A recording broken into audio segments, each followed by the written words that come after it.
सावधान, अपनी सांसों को थाम लीजिए, अपने दिलों को मजबूत कर लीजिए और स्क्रीन पर नजरें जमा लीजिए, क्योंकि आज हम आपको इतिहास के उस सबसे भयावह, सबसे अंधेरे और रूह कपा देने वाले उस रहस्य से पर्दा उठाने जा रहे हैं, जिसकी आहट मात्र से वाशिंगटन के पेंटागन से लेकर के ब्रसेल्स के नाटो मुख्यालय तक सन्नाटा पसर गया है।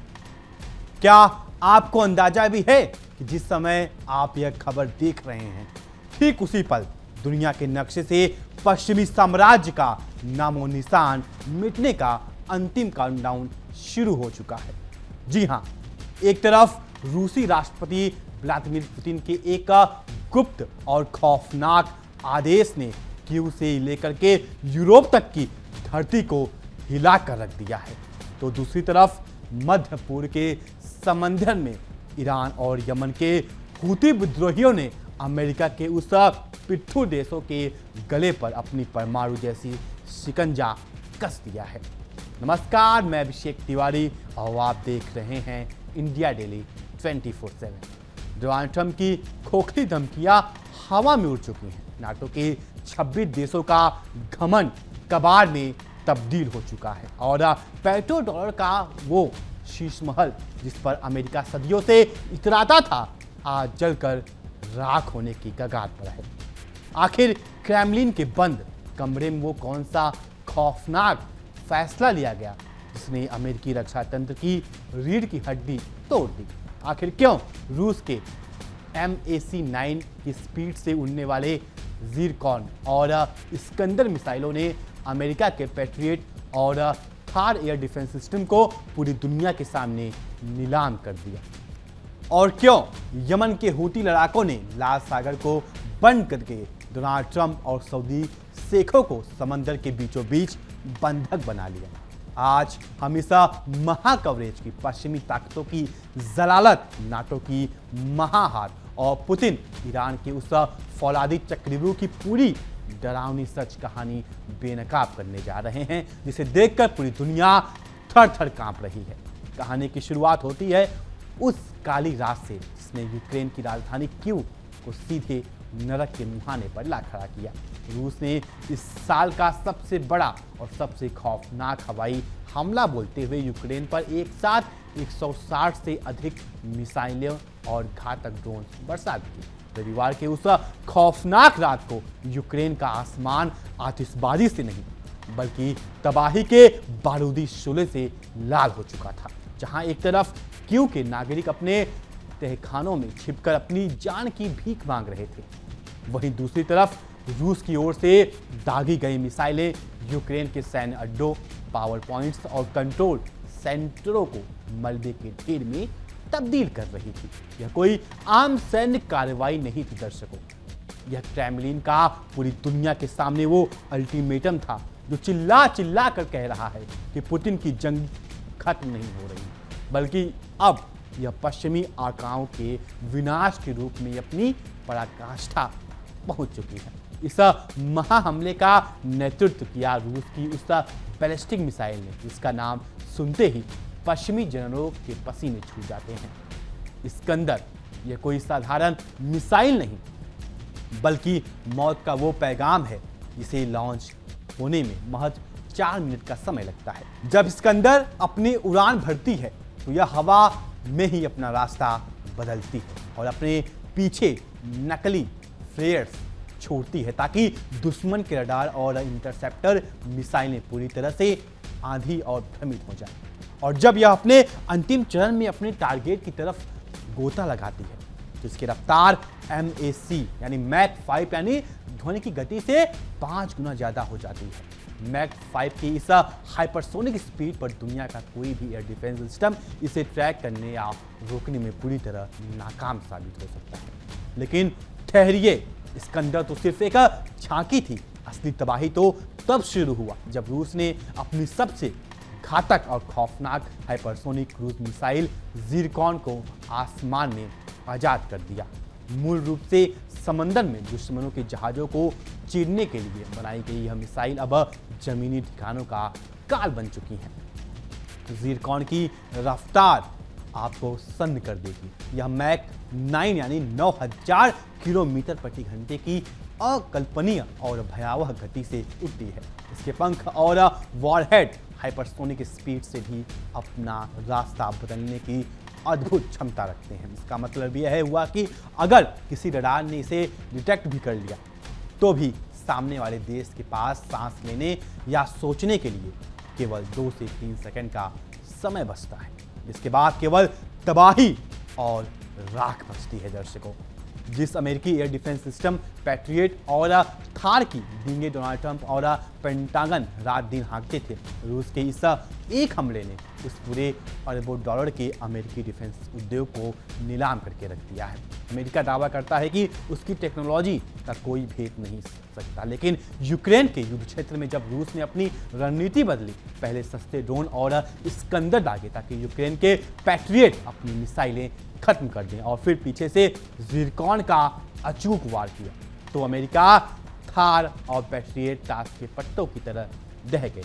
जेलेंस्की हाथ फैलाकर रोते रहे, लेकिन अमेरिका ने खतरा मिसाइलें रूस की हाइपरसोनिक रफ्तार के आगे पूरी तरह बेबस नजर आई। यूक्रेन के राष्ट्रपति वोलोदिमीर जेलेंस्की ने खुद कांपते हुए अपनी लाचारी का इजहार किया और स्वीकार किया कि रूस महीने से इन बैलिस्टिक मिसाइलों का जखीरा जमा कर रखा था और यह हमला कीव को पूरी तरह से अपाहिज करने के लिए किया गया था। जेलेंस्की ने चीख चीख कर कहा कि पुतिन का पूरा भरोसा इन्हीं हाइपरसोनिक बैलिस्टिक मिसाइलों पर टिका हुआ है और वे इस जंग को अपने अंजाम तक पहुंचा कर ही दम लेंगे। जेलेंस्की का यह बयान पश्चिमी दुनिया के मुंह पर वो तमाचा है जो यह साबित करता है कि अमेरिका और नाटो द्वारा यूक्रेन में दी गई अरबों डॉलर की खैरात पानी में बह चुकी है और व्लादिमीर पुतिन ने जंग का मैदान पूरी तरह से अपने फौलादी शिकंजे में ले लिया है। अब जरा अपनी नजरें इस यूरोप से हटाकर मध्य पूर्व यानी मिडिल ईस्ट के उस महासंग्राम पर डालिए जहां अमेरिका और उसके आकाओं की नींद उड़ चुकी है। अमेरिकी सेंट्रल कमांड यानी सेंटकॉम ने ऐलान किया है कि उन्होंने लगातार 12वीं रात ईरान के सैन्य ठिकानों और खाड़ी तटीय इलाकों पर भयंकर बमबारी की है। दक्षिणी और पश्चिमी ईरान के शमशीर, अहवाज, बुशहर और शाल मचेह बॉर्डर पर क्रॉसिंग पर अमेरिकी मिसाइलों ने हमले करके नागरिकों की जान ली है। अमेरिका का मकसद केवल एक है, हॉर्मुज स्ट्रेट पर अपना अवैध और तानाशाही कब्जा जमाना, ताकि वह दुनिया के ऊर्जा व्यापार को ब्लैकमेल कर सके, जो वो पहले से करता आया है। अमेरिका ऐसा देश है, लेकिन अमेरिका यह भूल गया है कि तेहरान के पास एक ऐसा जांबाज और बेखौफ साथी खड़ा है जिसने वाशिंगटन की पूरी हेकड़ी को धूल में मिला दिया है। मैं बात कर रहा हूं यमन के हूती विद्रोहियों ने सोमवार को सऊदी अरब और अमेरिका के खिलाफ आधिकारिक रूप से नौसैनिक नाकाबंदी का ऐलान कर दिया। हूतियों ने साफ शब्दों में दुनिया भर की शिपिंग कंपनियों को चेतावनी जारी कर दी कि अगर किसी भी कंपनी के तेल टैंकर या व्यापारिक जहाज ने सऊदी अरब के बंदरगाहों का इस्तेमाल किया तो उन्हें लाल सागर की गहराइयों में डुबो दिया जाएगा। यह नाकाबंदी सिर्फ एक धमकी नहीं थी दर्शकों, बल्कि हूतियों ने तुरंत कार्रवाई करते हुए अल शुकैक से 70 नॉटिकल मील दूर लाल सागर में सऊदी अरब के 2 विशाल तेल टैंकरों पर ड्रोन और मिसाइलों से हमला करके उनमें आग लगा दी। हूती विद्रोहियों के इस एक कदम ने सऊदी अरब और अमेरिका की सबसे कमजोर और डूबती राख पर अपना पैर रख दिया है। हॉर्मुज स्ट्रेट पहले से ही ईरान के कड़े नियंत्रण के कारण बंद पड़ा था और यमन के अंसर अल्लाह यानी हूतियों के बाब अल मंदेब स्ट्रेट को पूरी तरह से सील कर दिया। सऊदी अरब का कच्चा तेल निर्यात करने का यही एक इकलौता और सबसे महत्वपूर्ण समुद्री रास्ता बचा था, लेकिन अब इस रास्ते पर हूतियों का फौलादी शिकंजा कस जाने के बाद सऊदी अरब का अरबों डॉलर का तेल उसके कुओं में ही सड़ने के लिए मजबूर हो गया है। वाशिंगटन के सिचुएशन रूम में बैठकर बड़ी बड़ी बातें करने वाले डोनाल्ड ट्रंप इस वक्त पूरी दुनिया के सामने बुरी तरह जलील हो चुके हैं। ट्रंप ने मंच से दहाड़ते हुए कहा था कि अगर हूतियों ने सऊदी के बंदरगाहों की नाकाबंदी करने की कोशिश की तो उनसे निपट लेंगे। और ट्रंप साहब, आपकी इन खोखली धमकियों का यमन के उन नंगे पांव लड़ने वाले लड़ाकों पर रत्ती भर भी फर्क नहीं पड़ा। ट्रंप की धमकियों के ठीक अगले ही घंटे हूथियों ने सऊदी टैंकरों को बारूद से उड़ाकर यह साबित कर दिया कि अमेरिका अब एक ऐसा कागजी शेर बन चुका है जिसकी औकात यमन की पहाड़ियों से टकराने का बिल्कुल नहीं। अपनी इस बौखलाहट और लाचारी को छिपाने के लिए अमेरिका ने अब एक नया और खतरनाक हथकंडा अपनाया है। अमेरिकी ऊर्जा विभाग ने जल्दबाजी में सऊदी अरब के साथ एक ऐतिहासिक नागरिक परमाणु सहयोग समझौते पर हस्ताक्षर किए हैं। इस डील के तहत अमेरिका सऊदी अरब को अपनी जमीन पर यूरेनियम की सुविधा बनाने की इजाजत दे रहा है। अमेरिका का दावा है कि यह असैन्य परमाणु ऊर्जा के लिए, लेकिन हकीकत यह है कि जब अमेरिका और इजराइल ईरान के शांतिपूर्ण परमाणु कार्यक्रम का विरोध कर रहे थे तो जंग लड़ रहे थे, ठीक उसी सऊदी को न्यूक्लियर तकनीक देना तेहरान को भड़काने और पूरी मिडिल ईस्ट को परमाणु युद्ध की आग में झोंकने की एक गंदी अमेरिकी साजिश है। लेकिन वाशिंगटन के इस नापाक समझौते का जवाब हूथियों ने बेहद खौफनाक अंदाज में दिया है। हूथियों ने स्पष्ट चेतावनी जारी की है कि यदि सऊदी अरब ने अमेरिका के कहने पर कोई भी सैन्य दुस्साहस किया तो उनका अगला मिशन सऊदी अरमको की विशाल तेल रिफाइनरियां और प्रोसेसिंग प्लांट्स होंगी। वह आर्मको जो सऊदी अरब की पूरी अर्थव्यवस्था और वहां के शेखों की आलिशान जिंदगी का रीढ़ की हड्डी है, साल 2022 से चला आ रहा नाजुक सीज़फायर अब टूट जब यमन की राजधानी सना में ईरान की महान एयरलाइंस के विमान उतरने से रोका गया, वहां हमला किया गया। अब अगर अरामको पर हूथियों की मिसाइलें गिरी तो सऊदी का विजन 2030 पैच तो सऊदी का विजन 2030 और शेखों की अय्याशी हमेशा हमेशा के लिए खत्म हो जाएगी। अमेरिका आखिर ईरान और उसके सहयोगियों से इतना क्यों बौखलाया हुआ है? इसका सच छुपा है जॉर्डन के मुवफ़्फ़क़ साल्टी एयरबेस पर हुए उस दर्दनाक हमले में, जहां ईरानी समर्थक और समूहों ने अमेरिकी बेस पर सीधा सटीक मिसाइल हमला किया था। इस हमले में 2 अमेरिकी सैनिक मौके पर ही मारे गए, एक अन्य सैनिक के चिथड़े उड़ गए और उसके अवशेषों की तलाश जारी है। जबकि इराक में हुए एक अन्य हमले में 4 अमेरिकी सैनिक ने दम तोड़ दिया। अमेरिका अपनी इस जलालत और अपने सैनिकों की लाशों का बदला लेने के लिए छटपटा रहा है, लेकिन तेहरान के चक्रव्यूह ने पेंटागन के हाथ पैर पूरी तरह से बांध दिए हैं। इस पूरे महासंग्राम के बीच एक और मुल्क की भारी फजीहत हो रही है और वो है कंगाली के कगार पर खड़ा पाकिस्तान। पाकिस्तान की सरकार अब बूट्स फॉर बैलर की शर्मनाक नीतियों पर उतर आई है। अपनी गिरती अर्थव्यवस्था को बचाने के लिए और तेल पैसों की भी मांगने के लिए पाकिस्तान कुवैत के साथ एक एक्सपेंडेड डिफेंस पैक्ट की भीख मांग रहा है।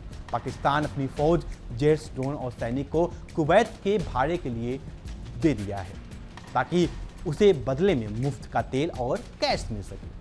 लेकिन पाकिस्तान की इस किराए की फौज वाले सौदे में सबसे बड़ी रुकावट उसकी अपनी गद्दार और दोहरी नीतियां हैं। पाकिस्तान का पहले से ही सऊदी अरब के साथ एक अच्छा समझौता है। सऊदी पर हमला हुआ तो पाकिस्तान अपनी फौज भेजेगा। अब कुवैत के साथ भी वह डील करके पाकिस्तान खुद को खाड़ी के इस भयानक युद्ध में झोंकने जा रहा है। पाकिस्तान एक तरफ ईरान के साथ पड़ोस होने का नाटक करता है और मध्यस्थ बनने का ढोंग करता है, तो दूसरी तरफ ईरान के कट्टर विरोधियों की रक्षा के लिए अपनी फौजें नीलाम कर रहा है। लेकिन सच ये है कि तेहरान ने पाकिस्तान की इस घटिया नाटक को पहचान लिया है और इस्लामाबाद में शांति प्रस्तावों को उठाकर रद्दी के टोकरे में फेंक दिया है। अब जरा वापस मुड़कर देखिए कि इस पूरे विश्व युद्ध की जड़ कहाँ है। रूसी राष्ट्रपति व्लादिमीर पुतिन ने बुखारेस्ट में हुए नाटो शिखर सम्मेलन के दौरान ही 26 देशों के इस सैन्य गठबंधन को साफ साफ चेतावनी दी थी कि अगर नाटो ने रूस की सीमाओं का विस्तार करने की कोशिश की या यूक्रेन और जॉर्जिया नाटो में शामिल किया तो रूस इसे अपनी संप्रभुता पर डायरेक्ट थ्रेट यानी सीधा सैन्य हमला मानेगा। पुतिन ने उस वक्त बुखारेस्ट में नाटो महासचिव जाब डी वूल्फ शेफर और अमेरिकी राष्ट्रपति जॉर्ज बुश की आंखों में आंखें डालकर कहा दिया था कि अपनी सीमाओं पर पश्चिमी मिसाइलें और नाटो के सैनिकों को कभी बर्दाश्त नहीं करेगा। जब अमेरिकी राष्ट्रपति जॉर्ज बुश सोची में पुतिन से मिलने पहुंचे तो अमेरिका ने झूठ फैलाया था कि यूरोप और चेक गणराज्य में लगाया जा रहा उसका मिसाइल डिफेंस सिस्टम ईरान की मिसाइलों से बचाने के लिए है। लेकिन व्लादिमीर पुतिन ने वाशिंगटन के इस सफेद झूठ का पर्दाफाश करते हुए साफ कहा था कि यह मिसाइल शील्ड ईरान बल्कि रूस की परमाणु निरोधक क्षमता को अपाहिज करने के लिए बनाई जा रही थी। आज इतने सालों के बाद पुतिन की वह बात 100% साबित हुई है। नाटो के पूर्व की ओर विस्तार इस महायुद्ध की वजह बना, लेकिन पुतिन ने अब फौलादी इरादों से नाटो के इस पूरे चक्रव्यूह को तोड़ कर रख दिया है। दर्शकों, रूस की हाइपरसोनिक टेक्नोलॉजी और यमन के हूतियों की लाल सागर नाकाबंदी से मिलकर पूरी पश्चिमी दुनिया को महामंदी के मुहाने पर ला खड़ा किया है। जब स्वेज नहर और लाल सागर से व्यापार ठप होगा और जब रूस के तेल गैस पर पश्चिमी देशों प्रतिबंध लगाएंगे तो यूरोप और अमेरिका में भूखमरी की नौबत आ जाएगी। जहाज़ों को अब पूरा अफ्रीका महाद्वीप घूमकर कैप ऑफ गुड होप के लंबे रास्ते से जाना पड़ रहा है। इससे माल ढुलाई का खर्च 400% तक बढ़ जाएगा। अगर यह युद्ध कुछ हफ्ते और खींचा गया तो कच्चे तेल की कीमत 200 प्रति डॉलर बैरल के पार चली जाएगी और डॉलर का साम्राज्य हमेशा के लिए इतिहास के पन्नों में दफन हो जाएगा। इस पूरे संकट का सबसे बड़ा और ऐतिहासिक हासिल यह है कि अब पेट्रो-डॉलर का दौर समाप्त हो चुका है, जिसने 80 सालों तक पूरी दुनिया को अमेरिका का गुलाम बनाए रखा था। रूस, चीन, ईरान और ब्रिक्स देश अब अपनी राष्ट्रीय मुद्राओं में व्यापार कर रहे हैं। डोनाल्ड ट्रंप की दादागिरी, नाटो का सैन्य अहंकार और अमेरिकी फेडरल रिजर्व का वित्तीय, यह सब कुछ पुतिन की हाइपरसोनिक मिसाइलों और ईरान के रणनीतिक चक्रव्यूह के आगे बिखर चुका है। 21वीं सेंचुरी में अब दुनिया पर राज किसी एक सुपर पावर का नहीं होगा, बल्कि ताकत का संतुलन अब पूर्व यानी ईस्ट की ओर शिफ्ट हो चुका है। और अब जरा उस अंतिम सच को भी अपने जहन में उतार लीजिए। इसे देखकर वाशिंगटन से लेकर के लंदन और तेल अवीव तक हुक्मरानों के जिस्म में खौफ की ठंडी लहर दौड़ रही है। दुनिया अब समझ चुकी है कि पश्चिमी ताकतों का दशकों पुराना वो दौर अब हमेशा के लिए खत्म हो चुका है। जहां अमेरिका अपनी नौसेना भेजकर किसी भी संप्रभु देश को डरा धमका लेता था, आज व्लादिमीर पुतिन के रूस और तेहरान के इस्लामिक गणराज्य ने मिलकर एक ऐसा अभेद्य और फौलादी एक्सिस ऑफ रेजिस्टेंस खड़ा कर दिया है, जिसके सामने अमेरिका का हर एक हथकंडा और डोनाल्ड ट्रंप का हर एक पैंतरा पूरी तरह से फ्लॉप साबित हो चुका है। जब रूस के हाइपरसोनिक मिसाइल सिस्टम पूर्व में नाटो के दांत खट्टे कर रहे थे और यमन के हूती लड़ाकों लाल सागर में अमेरिकी नौसेना को नीलाम कर रहे थे, तो यह सिर्फ एक इत्तेफाक नहीं है, यह पश्चिमी साम्राज्यवाद के ताबूत में ठोकी गई वो आखिरी कील है, जिसने साबित कर दिया है कि अब दुनिया की तकदीर का फैसला वाशिंगटन के व्हाइट हाउस में नहीं बल्कि मास्को और तेहरान के फौलादी दरबारों में लिखा जाएगा। तो दर्शकों, ये है आज की उस खौफनाक और कड़वी सच्चाई का पूरा कच्चा चिट्ठा, जिसने पश्चिमी मीडिया और वाशिंगटन के पीआर वाले आपस दिन रात छापने की कोशिश कर रहे हैं। एक तरफ रूसी राष्ट्रपति व्लादिमीर पुतिन की ज़िरकॉन और स्कंदर जैसी हाइपरसोनिक मिसाइलें ने नाटो और अमेरिका के घमंड को यूक्रेन के मैदानों में चकनाचूर कर दिया है, तो दूसरी तरफ यमन के बेखौफ हूती लड़ाकों और तेहरान के फौलादी इरादों ने लाल सागर में अमेरिका और सऊदी अरब के साम्राज्य पर ताला लगा दिया है। डोनाल्ड ट्रंप की खोखली धमकियों ने अमेरिका की बची खुची साख को भी दुनिया के सामने नीलाम कर दिया है। और फैसला आपको करना है, क्या अमेरिका और नाटो की यह ऐतिहासिक हार एक विश्व युद्ध की शुरुआत है? क्या डोनाल्ड ट्रंप अपनी नाकामी को छिपाने के लिए पूरी दुनिया को परमाणु प्रलय की आग में झोंक देंगे, या फिर व्लादिमीर पुतिन और तेहरान का यह नया गठजोड़ दुनिया में एक नए और संतुलित शक्ति संतुलन की स्थापना करेगा? अपनी बेबाक और कड़वी राय हमें नीचे कमेंट सेक्शन में लिखकर जरूर बताएंगे। इस वीडियो को जंगल की आग की तरह शेयर करें ताकि हर भारतीय तक यह सच पहुंच सके, और ऐसे ही निर्भीक और सटीक विश्लेषण के लिए हमारे डिजिटल चैनल को तुरंत सब्सक्राइब करें। मिलते हैं अगले बुलेटिन में, तब तक के लिए नमस्कार। देखिए इंडिया डेली 24/7 अब आपके स्मार्ट टीवी पर। इंडिया डेली मौजूद है सभी डिजिटल प्लेटफॉर्म पर लाइव और लगातार। इंडिया डेली 24/7 हर दिन राष्ट्र को समर्पित।